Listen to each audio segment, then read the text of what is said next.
السلام عليكم، معاكم هالة حجازي من قناة حلو حادق. يلا بينا النهاردة نعمل أحلى صينية بسبوسة.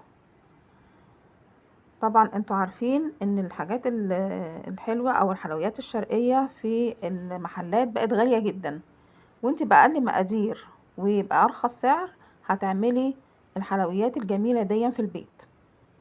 يلا بينا بقى نعرف المقادير ونسمي الله.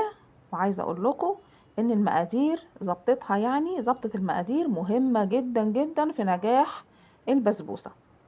هنعملها بمقادير بالكوباية المعيارية، مقادير مظبوطة جدا وسهلة جدا جدا جدا.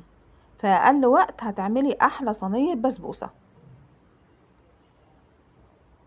والله يا جماعة كان طعمها رائع ومرملة كده وجميلة، ما شاء الله كانت تحفة.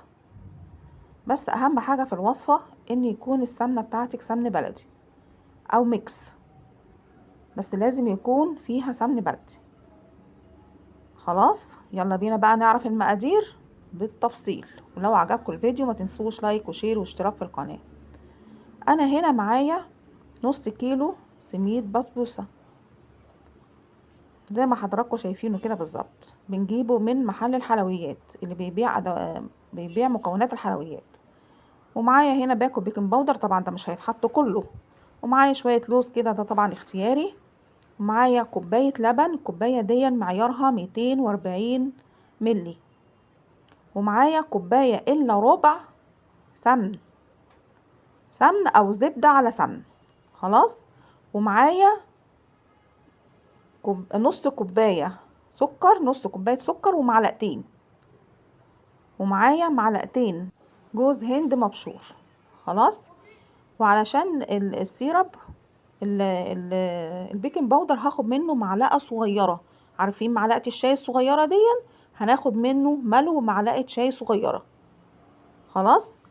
وعشان السيرب بتاعها هناخد كوبايتين كبار، اللي هما الكوبايتين برضو المعيارية، كوبايتين سكر معاهم نص ليمونة ومعاهم فانيليا.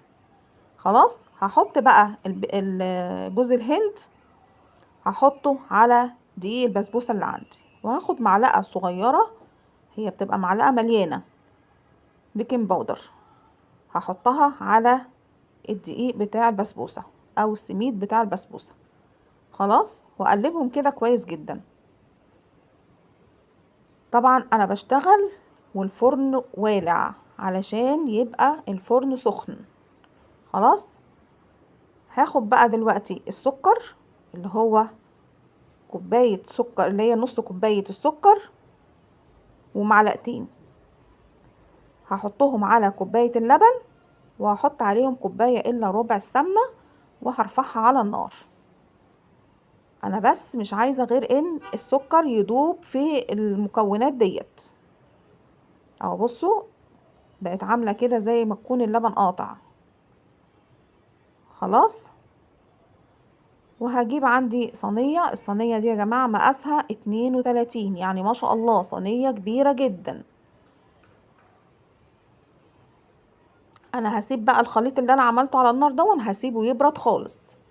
وهجيب كده اللوز بتاعي وهحط عليه مية مغلية واسيبه شوية واقشره بالطريقة ديت. هتبص تلاقي القشرة بتاعته كده قبت من عليه، وسهل جدا تقشيره.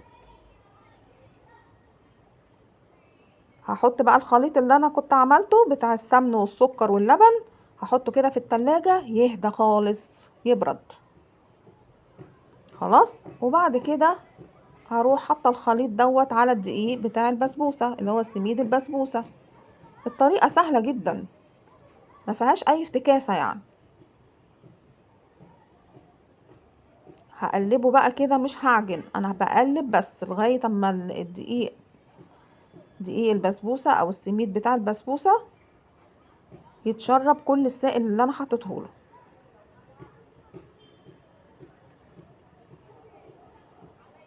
هقلب بقى كده كويس جدا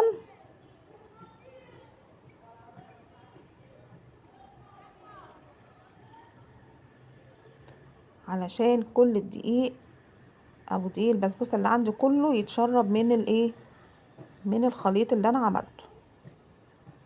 بخلطه كله مع بعضه يعني، وهحطه كده بقى في الصينيه وافرده كده هو كويس جدا بالتساوي، ما يكونش فيه حته عاليه وحته واطيه. هفرده بقى كده كويس جدا.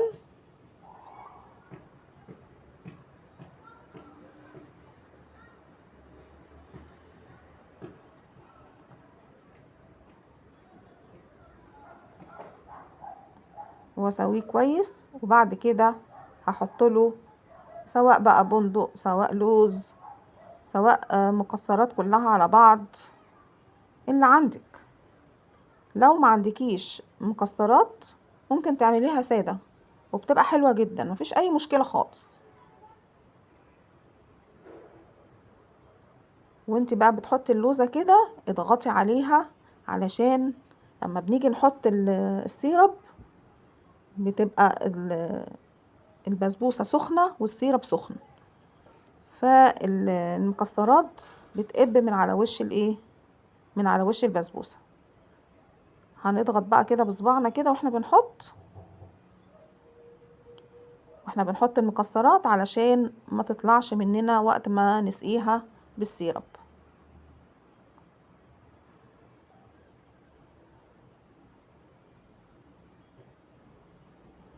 هنزوقها كده بقى على شكل وردة جميلة. عايزة اقولكم يا جماعة ان العين بتاكل قبل، يعني هي اللي بتفتح النفس. يعني ايه العين بتاكل الاول؟ يعني هي اللي بتشوف الاكل، وسبحان الله لما بتشوف الاكل شكله حلو نفسك بتتفتح على الاكل. فالتزويق الحاجة في الاكل مهم جدا. في ناس كتير تقولك لا مش مهم، لا تتعمل كده وخلاص. لا، الحاجة لما بتتقني تزويقها كده وتزيينها بتبقى شكلها حلو وبتفتح النفس للاكل. وبألف هنا وشفا مقدما.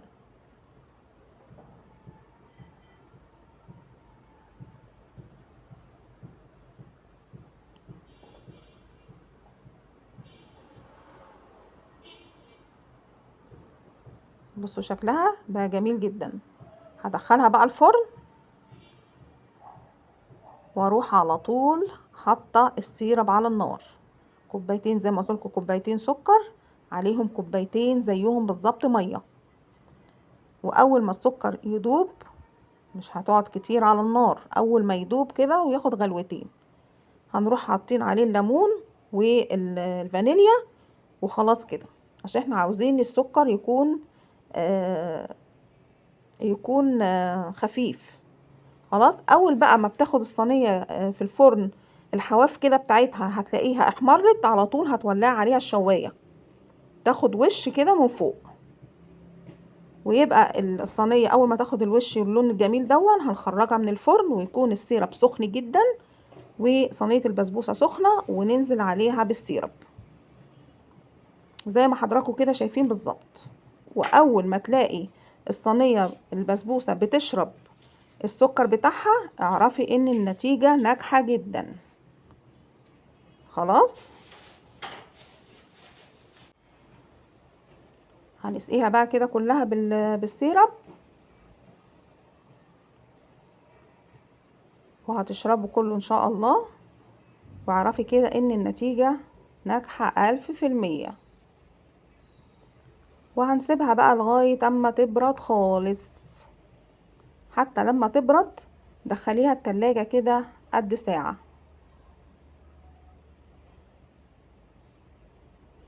علشان كله كده السكر مع البسبوسة يتماسك مع بعضه، وتعرفي تقطعيها كويس ما تتفرفتش منك.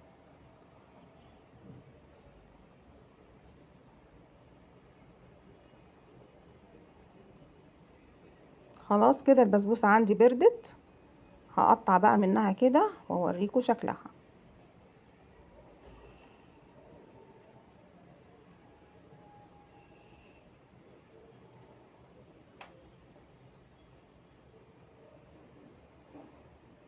والله يا جماعة كان طعمها تحفة في منتهى الروعة والجمال. وما تنسوش لايك وشير واشتراك في القناة، وفعلي زر الجرس علشان يوصلك كل جديد. اهو بصوا طرية وفي نفس الوقت مرملة وجميلة جدا، وبألف هنا وشفا مقدما. سلام عليكم.